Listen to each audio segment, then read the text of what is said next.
Kavitha, welcome to the programme queen. Health care facilities ఎంతగా అభివృద్ధి చెందినప్పటికీ science and టెక్నాలజీతో పాటుగా మెడిసిన్కి సంబంధించినటువంటి సర్వీసెస్ ఎంతగా ఎక్స్పాండ్ అయినా ఇప్పటికీ ఓపెన్ అయి మాట్లాడుకోలేని అంశం మెన్స్ట్రువల్ హైజీన్. ఎందుకని దానికి మనం ప్రాధాన్యత ఇవ్వాలి, ఎందుకని ఇంకా ఓపెన్ అయి మాట్లాడుకోలేకపోతున్నాము, దాంట్లో మిస్ అవుతున్నటువంటి ఫ్యాక్ట్స్ ఏంటి? మనతో పాటుగా ఉన్నారు సీనియర్ గైనకాలజిస్ట్ పద్మశ్రీ డాక్టర్ మంజుల అనగాని గారు. మంజుల గారు నమస్కారం అండి. నమస్తే కవిత. సో మెన్స్ట్రువల్ హైజీన్, అంతకుముందు పీరియడ్ ప్రాబ్లమ్స్ అనో ఇంకోటో ఉండేది, బట్ మెన్స్ట్రువల్ హైజీన్ అనేది ఎందుకు ఇప్పటిదాకా ఒక అవగాహన రాలేదు? దాని గురించి ఎందుకు మాట్లాడుకోవడం ఇప్పటికీ ఒక హెసిటేషన్, ఏదో ఒక బిడియం అనేది ఎందుకు ఇంకా ఉంది? ఐ థింక్ నువ్వు స్టార్టింగ్లో చెప్పిన దాంట్లోనే ఆన్సర్ కూడా ఉంది మా. ఎప్పుడైతే మనం దీనిని మన అన్నం తింటున్నాము లేదా మంచినీళ్ళు తెచ్చిపెట్టండి అంత సాధారణంగా ఫ్రంట్ రూమ్లో కాన్వర్జేషన్లా చేయలేమో అప్పటి వరకు వీటి గురించి మాట్లాడినప్పుడు సొల్యూషన్స్ దొరకవు. సో ఎందుకంటే మనకి ఈ అవగాహన లేకుండా పోతుంది అంటే మాట్లాడితే కదా అవగాహన వచ్చేది. మాట్లాడినప్పుడు ఎలా అవగాహన వస్తుంది? ఏదో పుస్తకాల్లోంచో ఎవరో ఫ్రెండ్స్ చెప్పింది వినో అదే కరెక్ట్ అనుకుంటూ ఉంటాం. So discussions should be there. It should be a front room discussion in the అంటే ఎప్పుడైతే ధైర్యంగా నాకు ఇలాగ ప్రాబ్లం వస్తుంది, పెయిన్ కావచ్చు, బ్లీడింగ్ ఎక్కువ కావచ్చు, చెడు స్మెల్ కావచ్చు, డిశ్చార్జ్ కావచ్చు, వీటి గురించి మనం మాట్లాడగలిగిన రోజు పెద్ద వ్యాధులు, క్యాన్సర్ గురించి మాట్లాడతాం అండ్ హార్ట్ అటాక్ గురించి మాట్లాడతాం, అన్నీ మాట్లాడతాం. Simple thing which can be completely avoided and కంప్లీట్గా మనం ప్రివెంటబుల్ డిసీజెస్ని అవాయిడ్ చేయగలిగేదాన్ని మాట్లాడడం. ఈ మధ్య కొంచెం ఎందుకు మాట్లాడుతున్నాము అంటే అందరికీ కూడా కోవిడ్ పుణ్యమా అంటూ వ్యాక్సిన్స్ వాల్యూ తెలిసింది, ప్రివెన్షన్ వాల్యూ తెలిసింది. హెల్త్ గురించి మనం ఈ ముందు నుంచే జాగ్రత్త పడితే తప్పితే ఫ్యూచర్లో ప్రాబ్లం లేకుండా ఉండొచ్చు అనే ఒక అవగాహన వచ్చింది. దానివల్ల ఈ మధ్య అందరూ ఓపెన్గా మనం మాట్లాడుతున్నాం. ఎప్పుడైతే ఈ యాప్స్ అన్నీ వచ్చాయో మెన్స్ట్రల్ డేట్స్ క్యాల్కులేట్ చేయడానికి, అంతవరకు వస్తుంది మేడం నెలకు ఒకసారి అంటే కరెక్ట్గా చెప్పమ్మా డేట్స్ ఎప్పుడు వస్తాయి అంటే పోయిన నెల అంటూ ఆలోచించేవాళ్ళు. అంటే nobody use to keep a track. When you actually track down అప్పుడు అది రెగ్యులర్గా వస్తున్నాయా, ఇర్రెగ్యులర్గా వస్తున్నాయా, ఎన్ని రోజులు వస్తుంది, పెయిన్ ఉందా అని తెలిసేది. ఈ ట్రాకింగ్ సిస్టమ్స్ వచ్చాక అందరికీ కూడా వ్యాధుల్ని నివారించవచ్చు అనేది ఒకటి ఐడియా వచ్చాక వీటి గురించి నువ్వు నేను కూర్చుని ఇప్పుడు మాట్లాడుతున్నాము అంటే I think courtesy we should give that times have changed. Exactly. అది సో అసలు యాక్చువల్గా మెన్స్ట్రువల్ హైజీన్ అంటే ఏంటి మ్యామ్? దాని గురించి మనం ఎందుకు ఫోకస్ పెట్టాల్సిన అవసరం ఉంది? ఇప్పుడు మేము కూడా నేను టైగరు, నేను పులి ఎలాగో బ్రష్ చేసుకోదు, నేను బ్రష్ చేసుకోను అంటే ఎట్లా? ఓరల్ హైజీన్ గురించి మాట్లాడుతున్నామా? ఓరల్ హైజీన్ గురించి ఎందుకు మాట్లాడుతున్నాం అంటే ఎదురుకుండా ఉంటే ఆ చెడు వాసన మనకి సోకుతుంది. కానీ అదే మెన్స్ట్రువల్ హైజీన్ కూడా అంతే ఇంపార్టెంట్. అక్కడ ఇన్ఫెక్షన్స్ వచ్చినా మనం బట్టలతో కవర్ చేస్తున్నాం కాబట్టి ఆ స్మెల్ బయటకు రావట్లేదు. కానీ otherwise that is a clear cut area where infection can grow. It's a medium. Okay, మనం అక్కడ పక్కన పడేసి ఒక బ్రెడ్ని అక్కడ పడేస్తే దాని మీద బూజు పడుతుంది. తినే టైంలో తింటే బాగానే ఉంటుంది హెల్తీగా. సో అలాగా ఆ బ్లడ్ ఎంత ఇంపార్టెంటో మనకి శరీరంలో రక్తనాళాల్లో ఉన్నంత వరకు దానివి ఆక్సిజన్ క్యారింగ్ కెపాసిటీ ఉంటుంది. రక్తనాళాల నుంచి బయటకు వచ్చి అక్కడ పడినప్పుడు దాని మీద ఈగలు వాళ్తూ ఉంటాయి. అంతే కదా మనం చూసేది. ఎక్కడైనా రక్తం గడ్డ కడితే same thing happens with menstrual blood. That is something we need to be careful about.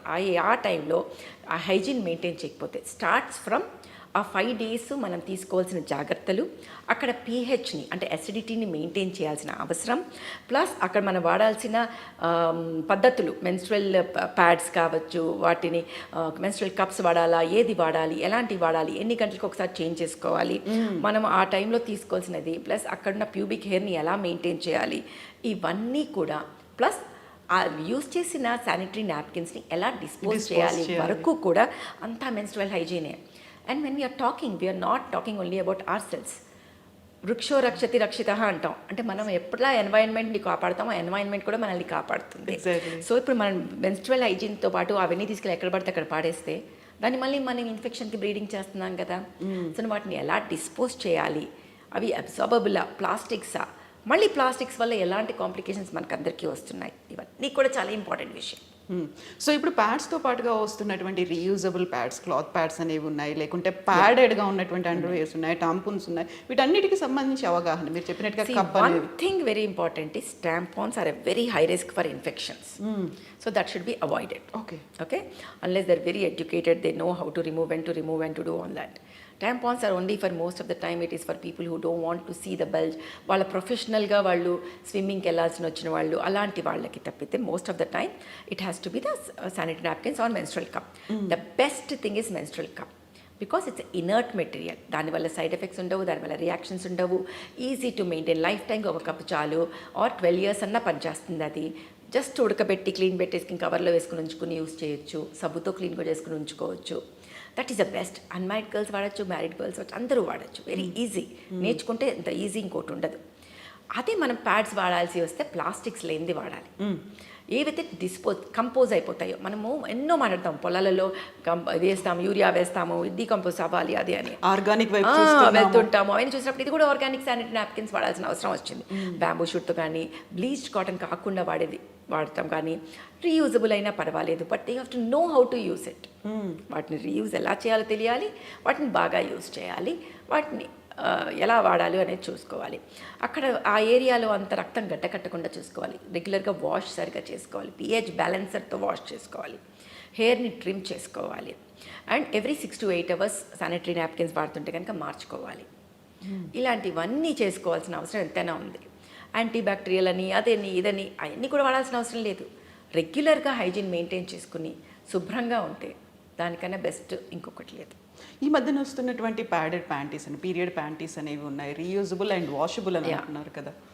తక్కువ బ్లడ్ అయ్యే వాళ్ళకి పీరియడ్ ప్యాంటీస్ అవి సరిపోతాయమ్మా, అబ్జార్బ్ అయిపోతుంటాయి. మనకి ఎప్పుడు ఇన్సెక్యూరిటీ ఉంటుంది, బ్లడ్ బయటకు వచ్చి మన బ్లడ్ అంటితే ఎట్లా, బయటకు ఉంటాం కదా అనేసి. సో మనకున్న ఫ్లోని బట్టి ఉంటుంది. కానీ ఏవి వాడినా organic, that is the first way to go. Second thing is menstrual cups, this is the way to go. So ఈ మధ్యన వస్తున్నటువంటి ఎక్కువగా వినిపిస్తున్న మాట ఇర్రెగ్యులర్ పీరియడ్, లేకుంటే హెవీ ఫ్లో అనేది చాలా ఎక్కువ వినిపిస్తుంది. ఏ ఏజ్ అనేది కూడా లేకుండానే, గతంలో అయితే మనకి 40+, 50+ అలా ఉండేది. ఎందుకని ఇలా హార్మోనల్ డిఫరెన్సెస్ అనేది? సో ఇందాకే మనం మాట్లాడడం, మనం వృక్షో రక్షతి వక్షతి, అలాగే ఎన్వైర్న్మెంట్ ఈజ్ వెరీ ఇంపార్టెంట్ అమ్మా. ఇప్పుడు మనం వాడే అలవాట్లను బట్టే ఎన్వైర్న్మెంట్ని పొల్యూషన్ చేస్తున్నాం మనం. అంటే మనం వేసే ప్లాస్టిక్స్ నుంచి, మనం తినే ఆహారాల దగ్గర నుంచి అన్నిటిలోనూ డయాక్సిన్స్ అనేది బయటకు వస్తున్నాయి. ఈ డయాక్సిన్స్ ఏం చేస్తుంటాయి? డయాక్సిన్స్ మనకి ఎండోక్రైన్ డిస్రప్టింగ్ కెమికల్స్ని ప్రొడ్యూస్ చేస్తాయి. అంటే మన శరీరంలో ఉన్న ఎండోక్రైన్ గ్రంథులన్నింటినీ స్పాయిల్ చేస్తాయి. సో ఒట్టి హార్మోనల్ ఇంబ్యాలెన్సెసే కాదు మనం చూస్తోంది, థైరాయిడ్ ఎక్కువ చూడటం, క్యాన్సర్స్ ఎక్కువ చూడటం, డయాబెటీస్ ఎక్కువ చూడటం, ఇవన్నీ కూడా మనం ఎక్కువ చూస్తున్నాం. ఎందుకని అంటే ఇది శరీరంలో ఉన్న హార్మోన్స్ అన్నిటినీ అవకతవకలు చేసేసి దానివల్ల ఈ PCOS అనే డిసీజ్ ఎక్కువైపోవటం, అండం నుంచి అండాశయం నుంచి అండం విడుదల కాకపోవటం, ఇన్ఫర్టిలిటీ ఎక్కువ చూడటం, ఎండోమెట్రియోసిస్ అనే వ్యాధిని ఎక్కువ చూడటం, అండ్ ఫైబ్రాయిడ్స్ ఎక్కువ చూడటం, ఇవన్నీ ఎక్కువ చూస్తున్నాం. ఇందాక మనం మాట్లాడినట్టుగా మెన్స్ట్రువల్ ప్యాడ్స్ని, ప్లాస్టిక్స్ ఉన్న ప్యాడ్స్ని వాడితే ఆ ప్యాడ్స్ నుంచి కూడా ప్లాస్టిక్స్ ఉంటే ఈ ఎండోక్రైన్ డిస్రప్టింగ్ కెమికల్స్ రిలీజ్ అవుతాయి. ఎక్కడ అబ్జార్బ్ అవుతాయి? గర్భాశయానికి దగ్గరలో ఉన్నాయి కాబట్టి అక్కడ అబ్జార్బ్ అవుతాయి. సో గర్భాశయానికి సంబంధించిన ఈ హార్మోన్స్ అవకతవకలు, endometriosis, fibroids plus endometrial cancers కూడా ఎక్కువ అవుతాయి. సో ఎందుకు ఎక్కువ అవుతున్నాయంటే మన మూలంగానే, మనం తినే ఆహారం, మనకి వాడే పద్ధతులు, ఈ pollution plus the stress, all 3 are the reason why we have led to all this. So hormonal imbalances ఎందుకంటే 40 క్రాస్ అయ్యాయి కాబట్టి వస్తున్నాయి అనే మాట కూడా దీనికి రిలేటెడ్. సో లేదు, ఆ ఏజ్లో ఉండేది ఎందుకంటే మెనోపాజల్లో హార్మోనల్ ఇంబ్యాలెన్సెస్ ఉంటాయి. ముట్లు ఆగిపోయే 5 సంవత్సరాల ముందు నుంచే క్లైమాక్ట్రిక్ అంటాము, హార్మోనల్ ఇంబ్యాలెన్సెస్ ఉంటాయి. అండ్ మెనార్కియల్ టైంలో, అంటే ముట్లు వచ్చే టైంలో కూడా కొంచెం హార్మోనల్ ఇంబ్యాలెన్సెస్ ఉంటాయి. ఈ 2 టైమ్స్ సాధారణంగా ఉండేవి. ఇప్పుడు టైం, ఇందాక మనం మాట్లాడుకున్నాం, టైం లేదు, ఏం లేదు, ఎవరికి వస్తున్నాయి, ఇది అన్ని ఏజ్లో వస్తున్నాయి అంటే that is because of pollution. So గతంలో మేము ఊరికే విపరీతమైనటువంటి పెయిన్ వస్తుంది, పీరియడ్ టైంలో వచ్చేటువంటి పెయిన్ కోసం పెయిన్ కిల్లర్స్ వాడేవాళ్ళు, మెఫ్తాల్ అనేది టాబ్లెట్ అనేది వాడేవాళ్ళు. ఈ మధ్య దాని గురించి పెద్ద డిస్కషన్, అది మానేయాలి అంతా హైప్ అమ్మా. క్రోసిన్ వేసుకుంటే లివర్ ఫెయిలియర్ కూడా వస్తుంది, అలా అని వాడదు కదా. ఎవరికి ఏ ఎలర్జీ ఉంటే అది వేరే. బట్ మెఫ్టాల్ అని కాదు, కానీ పెయిన్ అని ఎందుకు వస్తుందని చూసుకుంటే దాన్ని బట్టి ట్రీట్మెంట్ చేయాలి. పెయిన్లో 2 types ఉంటాయి, 2 అంటే పెద్దగా వేస్తే. ఒకటి స్పాస్మాటిక్ డిస్మెనోరియా, ఇంకోటి కంజెస్టివ్ డిస్మెనోరియా. స్పాస్మాటిక్ డిస్మెనోరియా అంటే గర్భాశయం కంట్రాక్ట్ అవుతుంది మెన్స్ట్రల్ బ్లడ్ బయటకు రావడానికి, కానీ గర్భాశయం ముఖద్వారం టైట్గా ఉండటం వల్ల బ్లడ్ లోపలే ఉండిపోయి పెయిన్ వచ్చి, ఆ ముఖద్వారం ఓపెన్ అయ్యాక బ్లడ్ బయటకు వచ్చినప్పుడు పెయిన్ తగ్గటం. దీనికోసం యాంటీస్పాస్మాటిక్స్ ఇచ్చేవాళ్ళ. ఓకే, అది మెఫ్టాల్ స్పాజ్ లాంటివి. సో మెఫ్టాల్ స్పాజే వాడాలని లేదు, బుస్కోపాన్, బుస్కోకాస్ చాలా ఉంటాయి. యాంటీస్పాస్మాటిక్స్ వాడితే తగ్గిపోతుంది. వీళ్ళలో 90% మందికి పెళ్ళయ్యాక తగ్గుతుంది, ఎందుకంటే దాంట్లో ప్రాస్టాగ్లాండిన్ ఇన్హిబిటర్ ఉంటాయి కాబట్టి. కొంతమందికి డెలివరీ తర్వాత తగ్గుతుంది. ఇది the way you have to do.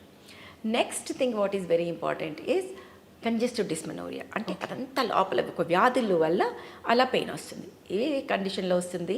Endometriosis, adenomyosis, fibroids, PID infections, adhesions, ఇలా కొన్ని కండిషన్స్లో ఇలా మనం చూస్తుంటాం అనమాట. సో ఇలాంటప్పుడు ఆ వ్యాధిని తీసి తప్పితే పెయిన్ తగ్గదు.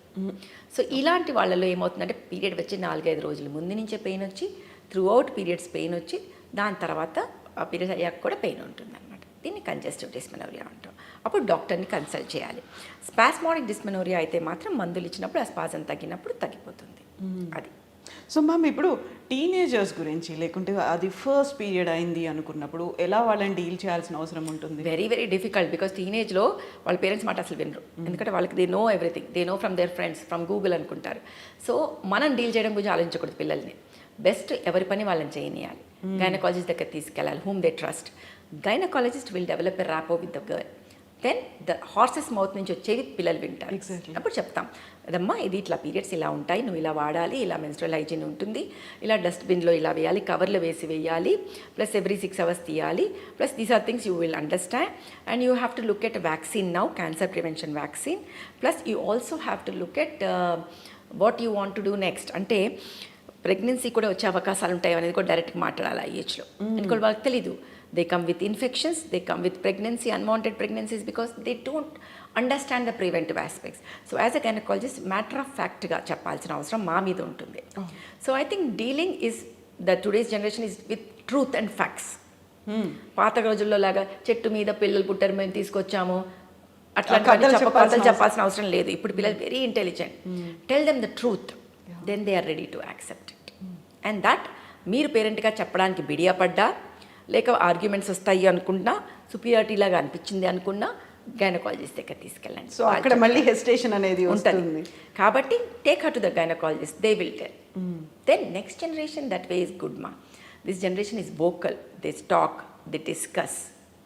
So I think there are positives about the next generation, we should accept that. Exactly ma'am. ఇప్పుడు మనం ఇన్ని ఏజెస్ గురించి ఇన్ని రకాలుగా మాట్లాడుకుంటున్నప్పుడు ఎర్లీ ఏజ్లో చాలా యంగ్ ఏజ్లోనే వస్తుంది, 10-11 years. ఆ పిల్లలకు కూడా చెప్పాలి అంటే ఫస్ట్ దేని మీద ఫోకస్ పెట్టాలి అనేది కూడా అర్థం కాదు. మేము యాజ్ సచ్ ఏం చేస్తామంటే we try to do this awareness classes for 5th class నుంచి 10th class వరకు.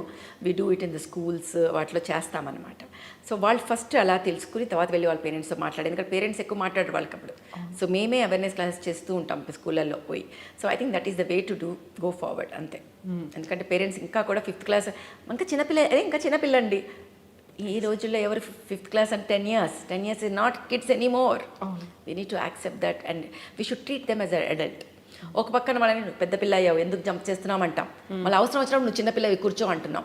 మనం ముందు అర్థం చేసుకోవాలి, వాళ్ళు పెద్ద పిల్లలే చిన్నపిల్లల డిసైడ్ చేయండి మీరు.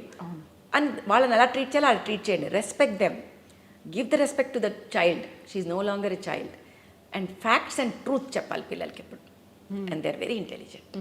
సో ఇప్పుడు మెన్స్ట్రువల్ హైజీన్ అనే ఒక అంశం ఉంది, దాని గురించి ఓపెన్ అయ్యి మాట్లాడుకోవాలి. అసలు ఇప్పటిదాకా అవగాహన అనేది రాలేదు, వచ్చింది అనుకుంటున్నారా? What do you think? మీ ఉన్న experience? It is improving, especially in metros and all it is improving. ఊర్లలో పరిస్థితి ఇంకా అంత గొప్పగా అయితే లేదు, but I think time will come when they will also start talking about it. The day will come when, ఇప్పుడు కూడా brothers are going and getting for that and all start అయినాయి. So it's a very good welcome thing. We should encourage that. Yes, ma'am. Thank you so much, Manjula garu. Thank you. Pleasure talking to you. Thank you, ma'am. Thank you. That's all with Manjula garu. This is Kavita signing off.